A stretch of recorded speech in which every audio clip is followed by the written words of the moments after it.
사회민주주의의 등장과 모순. 민주주의의 유형 가운데 하나인 사회민주주의란 도대체 무엇일까요?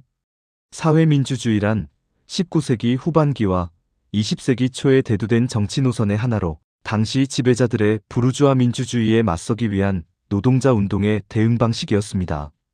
사회민주주의는 줄여서 사민주의라고도 하는데요. 2차 세계대전 이후 20세기 후반기에도 서구 유럽 자본주의 나라들에서 하나의 주요한 정치 노선의 흐름이기도 했습니다. 그런데 이 사회민주주의의 본래 뿌리는 19세기 후반기와 20세기 초에 등장한 하나의 사회 이념이자 정치 노선이었습니다. 이 영상에서는 사회민주주의가 역사 무대에 처음 등장하던 19세기 후반기와 20세기 초 시기에 그것의 특징과 모순점에 대해 비판적으로 살펴보겠습니다. 이 당시 사회민주주의 전략의 목표는 당시 노동자운동과 마르크스주의의 영향을 받아 사회주의 국가 수립이었습니다. 물론 그들이 말하는 사회주의의 내용은 마르크스가 지향했던 것과는 차이가 있었지만요. 그 목표를 이루는 방법은 혁명이 아니라 복지정책, 소득 재분배 등을 통해 자본주의 체제 내에서 점진적으로 추진해 나가자는 것이었죠. 이 방법론은 아래로부터의 혁명을 강조한 마르크스주의 방법과는 분명히 다른 노선이었습니다. 어떻게 다른지 구체적으로 살펴보죠. 19세기 후반기 유럽은 산업혁명으로 산업과 노동계급이 급속히 성장했습니다.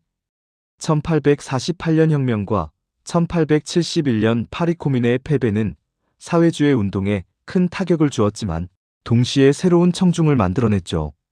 그런데 이 시기 사회주의 조직들은 국가에 혁명적으로 도전할 자신감이 없었습니다. 특히 파리 코뮌 패배 이후 한동안은 탄압도 강했고 노동자들의 의식도 다시 혁명적 수준에 이르지 못했죠. 그래서 그들은 새로운 전략을 채택했습니다. 독일 사회주의자들이 개척한 전략이었는데 바로 새로운 선거제도가 만든 합법적 공간을 활용하는 것이었습니다. 아무리 제한적이고 지배계급에 유리하게 조성된 공간이라 해도 노동조합, 복지단체, 스포츠 모임, 노래클럽 같은 합법 노동자 조직들을 만들고 의회 선거에 참여하며 점진적으로 영향력을 확대하는 전략이었죠. 독일 사회민주당은 여러 면에서 큰 성공을 거뒀습니다. 득표수는 선거 때마다 늘어나 마침내 대지주 정당과 자본가 정당을 앞질렀습니다. 12년 동안 비합법 정당으로 살아남았던 사회민주당은 이제 당원이 100만 명이나 되었고 90개의 지방 일간지를 발행했죠. 부속 조직망들인 노동조합, 복지조합 등은 많은 공업지역에서 일상생활의 일부가 되었습니다. 신문 편집자, 조직자, 의회 대표가 수시로 체포되었는데도 이 모든 것을 해낸 거예요. 독일 사회민주당은 노동자들이 부르주아 민주주의를 이용해 자본주의에 대항할 수 있음을 보여주는 듯 했습니다. 다른 나라들도 곧 이 모범을 따랐습니다. 프랑스 노동당, 스페인 사회당, 이탈리아 사회당이 기본적으로 같은 방법으로 건설되었습니다.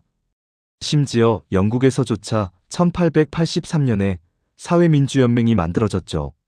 1889년 제2인터내셔널이 결성되었을 때 독일 사회민주당은 그 등대 역할을 했습니다.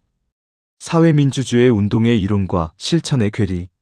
그런데 문제가 있었습니다. 이 정당들의 이념과 일상 실천 사이에 모순이 있었던 거죠. 이 시기 사회민주주의는 이론적으로는 자본주의의 혁명적 전복을 지향했습니다. 하지만 실천에서는 어땠을까요?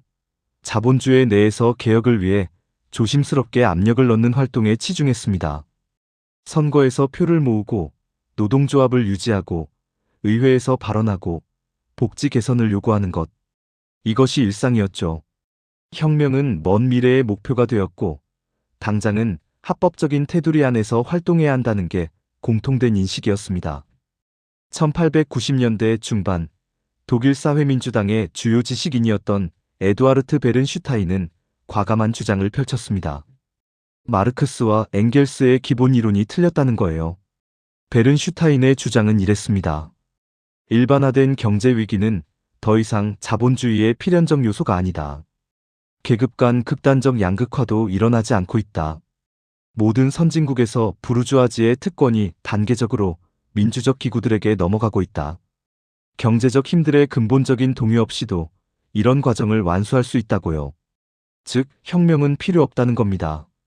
베른슈타인의 주장은 오늘날의 자본주의와도 맞지 않지만 당시에도 19세기 전후의 자본주의의 일시적 안정성이 제국주의 문제와 관련이 있다는 점을 간과한 일면적이고 피상적인 관찰이었습니다. 그래서 그는 의회주의를 더욱 확산하고 철저한 자유주의와 점진적 개혁 정책을 수용하면 사회주의로 갈 수 있다는 식의 주장을 했죠.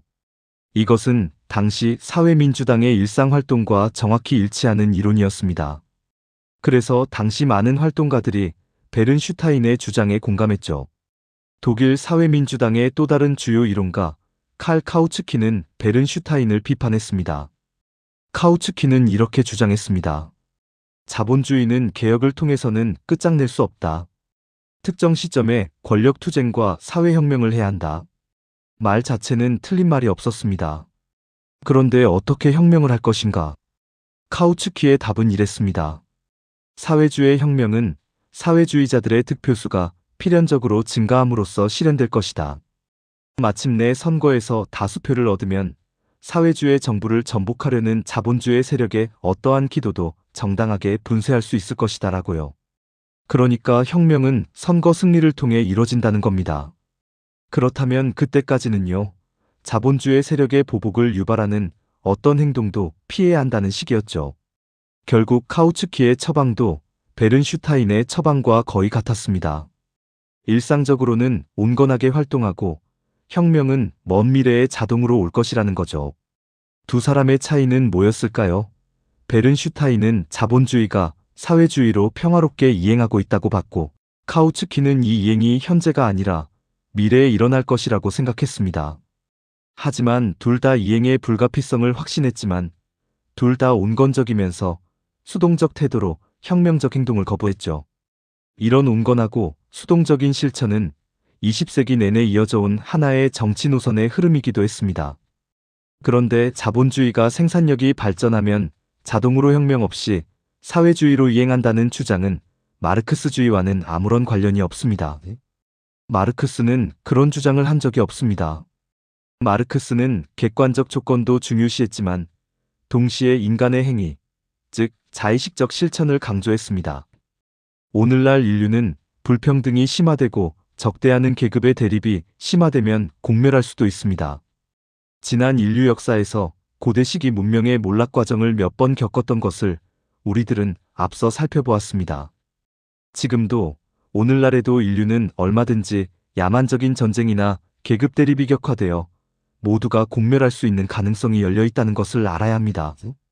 오로지 인간의 의식적 실천만이 인류의 미래를 바른 방향으로 열어갈 수 있다는 점을 우리들은 역사로부터 배워야 합니다. 로자 룩셈부르크의 비판.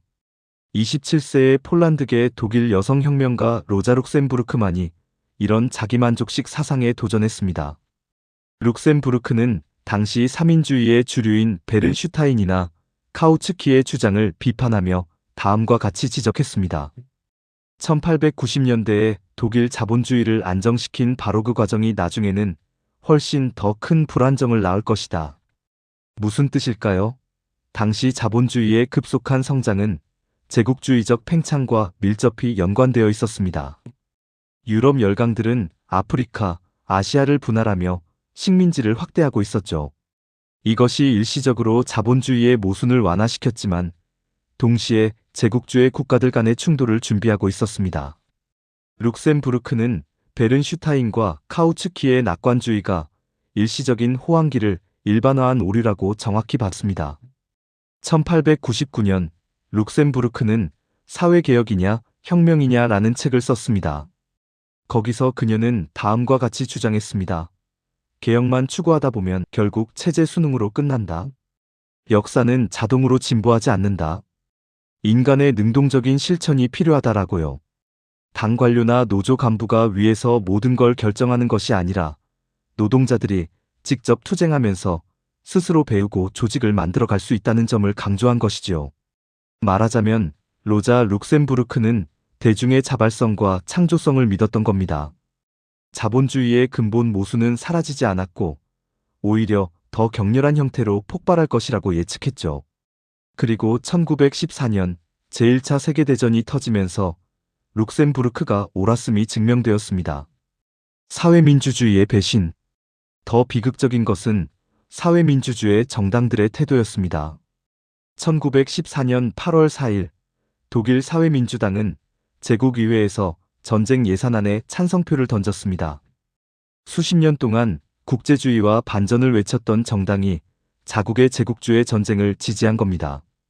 프랑스, 영국, 오스트리아의 사회주의 정당들도 마찬가지였습니다. 제2인터내셔널은 노동자 국제주의를 헌신짝처럼 버리며 사실상 붕괴했죠. 왜 이런 일이 벌어졌을까요? 오랜 기간 합법활동에 익숙해진 사회민주당 지도부는 국가기구와 깊이 얽혀 있었습니다. 의회의원, 노동조합 간부, 당 관료들은 체제 내에서 일정한 지위와 특권을 누리고 있었죠. 그들은 혁명을 말했지만 실제로는 현상 유지를 원했습니다. 더 근본적으로는 사회민주주의가 자본주의의 안정에 의존하고 있었기 때문입니다. 경제가 성장하고 개혁의 여지가 있을 때는 의회 활동과 노조교섭이 성과를 낼 수 있었습니다. 하지만 전쟁이라는 극한 위기 상황에서 그들의 전략은 완전히 무너졌죠. 결국 사회민주주의는 부르주아 민주주의의 한계를 뛰어넘지 못했습니다. 아니, 오히려 노동자들을 부르주아 민주주의 체제에 묶어두는 역할을 했던 겁니다. 사회민주주의의 한계. 이제 우리가 살펴본 역사가 우리에게 주는 교훈을 정리해 봅시다. 마르크스가 파리 코민을 분석하며 강조했듯이 노동자 해방을 위해서는 단순히 기존 국가기구를 장악하는 것이 아니라 그것을 해체하고 새로운 형태의 민주주의를 스스로 건설해야 한다고 주장한 것은 그런 의미에서입니다. 사회민주주의는 노동조합, 복지제도, 노동법 개선 등을 통해 자본주의 내 개혁에 일정한 성과를 내기도 했지만 자본주의 체제 자체를 변혁하는 데는 실패했습니다. 아니, 시도조차 하지 않았습니다. 오히려 노동자들을 체제 내로 통합시키는 역할을 했죠. 베른슈타인과 카우츠키의 논쟁이 보여주듯이 이름뿐인 이상과 실천적 온건주의의 결합은 결국 혁명적 전망을 포기하는 것으로 귀결되었습니다. 로자 룩셈부르크가 통찰했듯이 자본주의의 안정은 일시적일 뿐입니다.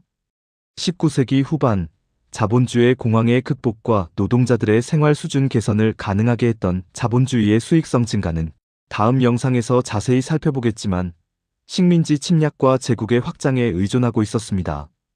마찬가지로 자본주의는 전후 세계대전이라는 야만적 전쟁과 파괴의 영향으로 1950년대와 1960년대 일시적인 호황기를 겪기도 했지만 1970년대 중반 이후 세계 자본주의는 이윤율 하락의 구조적 문제에 직면하여 복지 축소, 부자 감세, 신자유주의 확산, 금융화 심화, 스태그플레이션 등 장기 불황이 지속되고 있습니다.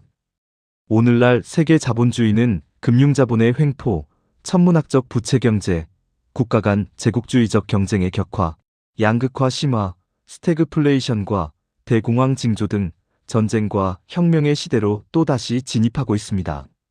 전후 20세기 후반기 유럽의 3인주의 정치 노선은 사회주의와 혁명 노선을 내팽개친 지 오래고 부르주아 민주주의 정당의 한 부류로 전락하고 말았습니다. 모순은 축적되고 위기는 반복되며 갈수록 양극화는 심화되고 중간층은 몰락하고 있습니다.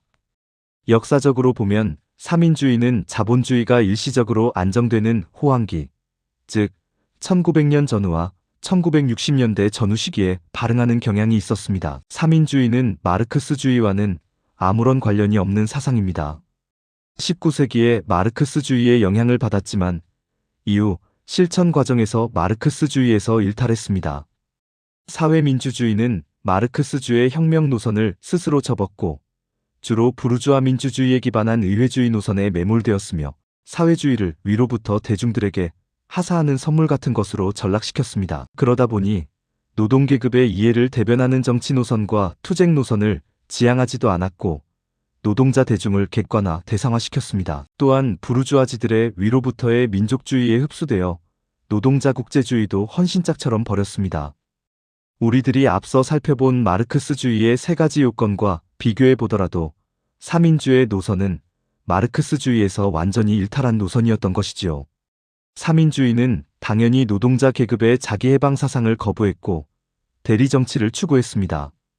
마르크스주의 전통은 자본주의 모순을 제국주의 문제와 함께 지속성 문제로 파악하고 아래로부터의 대중운동과 대중투쟁을 강조한 로자 룩셈부르크가 올바르게 계승했습니다. 그리고 그것은 1914년 자본주의 체제를 본질로 하는 제국주의 열강들의 전쟁인 제1차 세계대전이 모든 것을 입증했습니다. 베른슈타인 같은 개량주의적 사회주의자들을 그토록 열광하게 만들고 제국주의가 자본주의에 가져다준 안정성이라는 환상의 이면에는 이처럼 전쟁으로 치닫는 추동력이 도사리고 있었습니다. 다음 영상에서는 왜 자본주의는 필연적으로 제국주의를 낳는가 하는 문제에 대해 심도 깊게 다뤄보겠습니다. 시청해주셔서 감사합니다.